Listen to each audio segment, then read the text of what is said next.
Okay. Vita. I'm gonna show y'all boys where I'm from, man. I'm from that. Morning, y'all. What it is? Big Boss Hall. Boss down. Can't poke through the door. Here to talk to the box. Fucking my solidical. Remember, tough times don't last. Good people do. Don't knock yourself. Cut them in the fire line. Maybe matter. Peak game metaphors of what's swing. Your boy got up early this morning. Went to the gym. Trained. Got to it. You know what I'm saying? Felt good. I've been doing a lot more cardio lately. Yesterday, well, no, that wasn't yesterday. It was like 2 days ago. I was out till like 9, 10 at night just running. Just me, my thoughts, and God, just running, man, in the dark. It's pitch black out there, I'm running. You know, and I'm dark-skinned, so, white lady was out there with her dog. She was like, oh my God!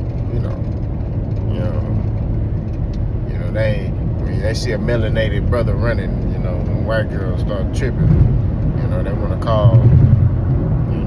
to call, them people on you. You know what I mean? But it is what it is. Let's talk boxing. Shakur Stevenson might be running for some smoke. Let's talk about it.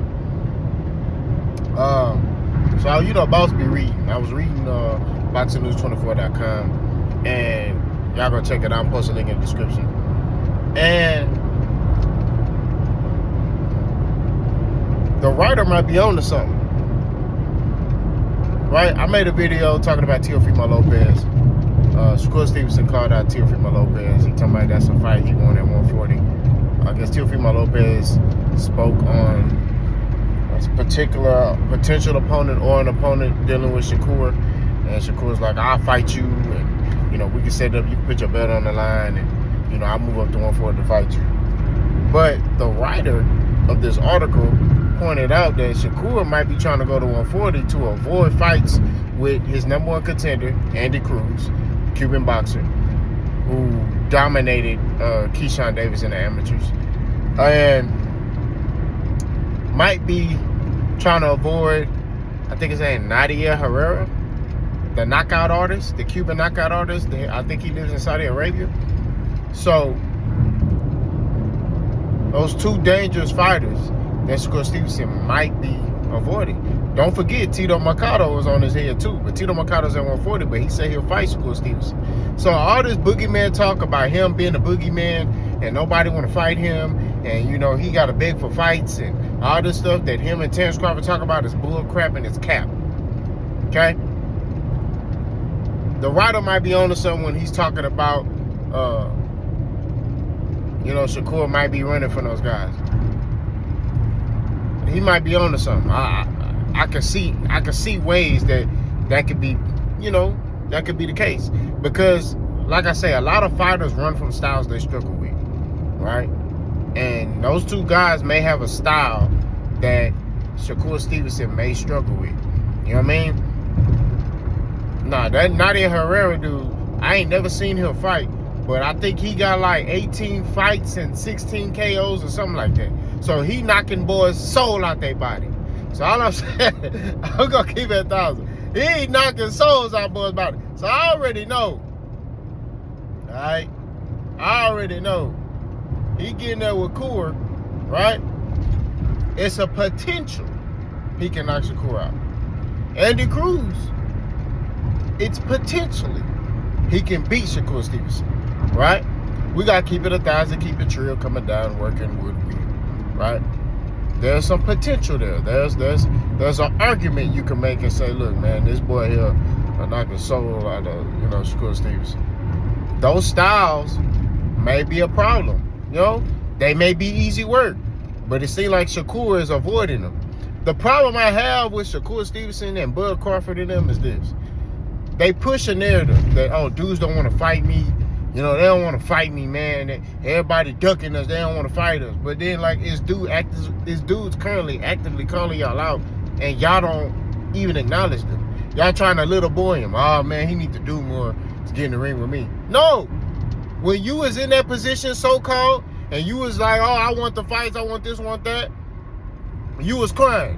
Now you in a position where you got a little bit of bricks in your pocket, right? Now, man, he got to do more, man. He don't really want to fight for real. Man, stop playing, bro. You know what I'm saying? Get in there and show that boy he ain't on your level.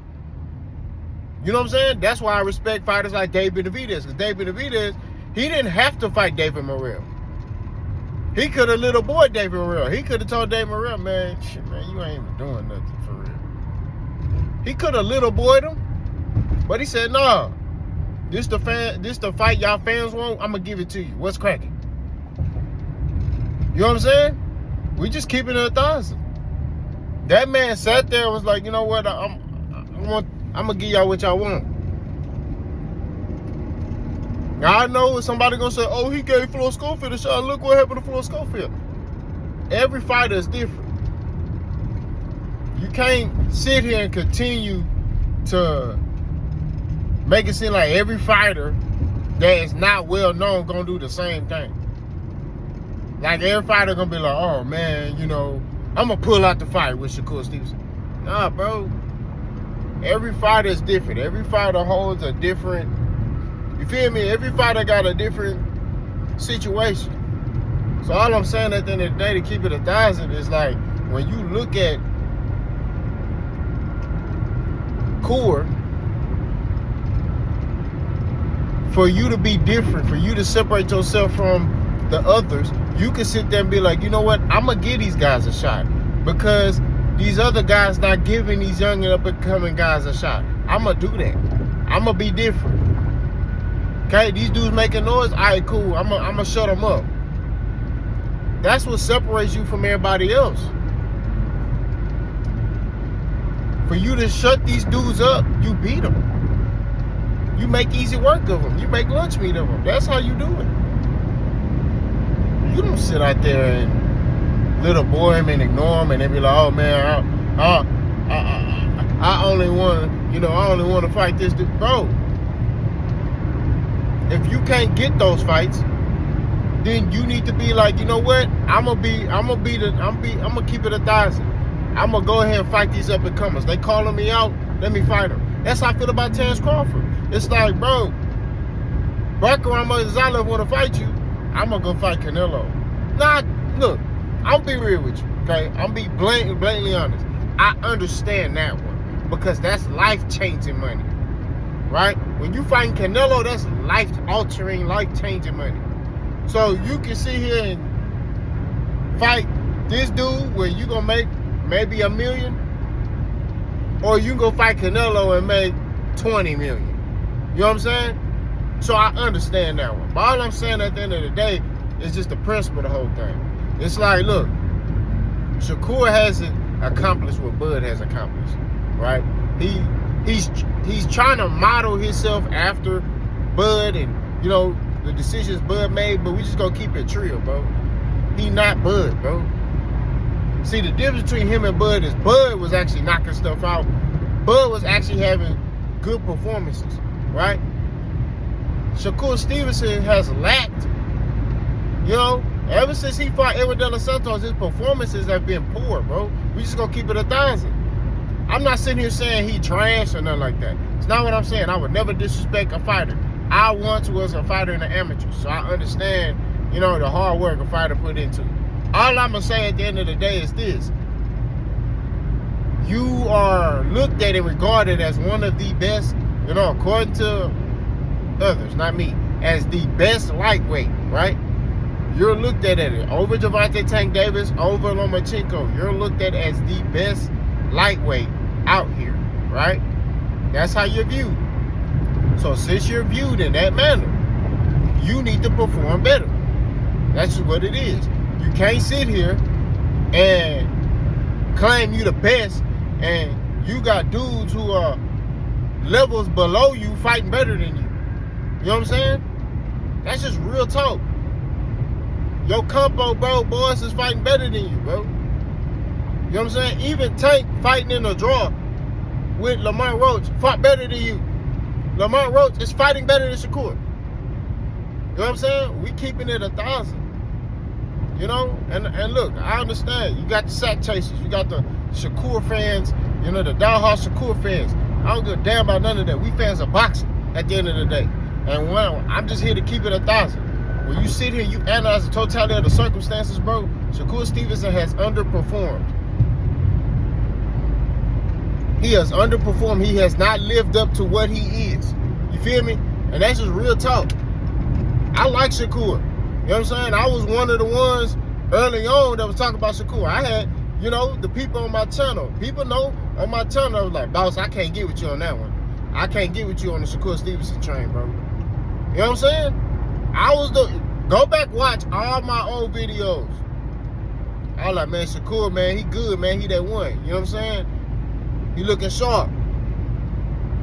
But then, like, his performances have dipped. You know what I'm saying? They have dipped. He has not been performing, having good performances. Right? That's just real talk. You can take it, you know, and then, like, boys start making excuses for him. Oh, well, you know, Padley's about, like like Padley. The dude he just fought. Okay? The dude is a part-time boxer, bro. Right? Part-time. He ain't full-time. He got a full-time electrical job. Right? He's a part-time boxer. Okay? He don't do nothing full-time in the boxing thing. He just got signed. And it's crazy. He got signed to Matchroom off of fighting Shakur Stevenson. Right? But Shakur Stevenson, let the Shakur fans tell y'all, he beat the brakes off Padley. How he beat the brakes off of him when the boy face wasn't messed up. How he beat the brakes off him and he got a promotional deal off of that fight. So that man finna basically quit his job. He ain't gotta do that full time no more. He could do that part time if he want to just continue to do it, but he don't have to do that full time no more.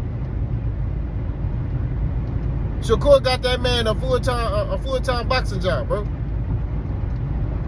So all I'm saying at the end of the day, coming down, keep it true, coming down working with Will.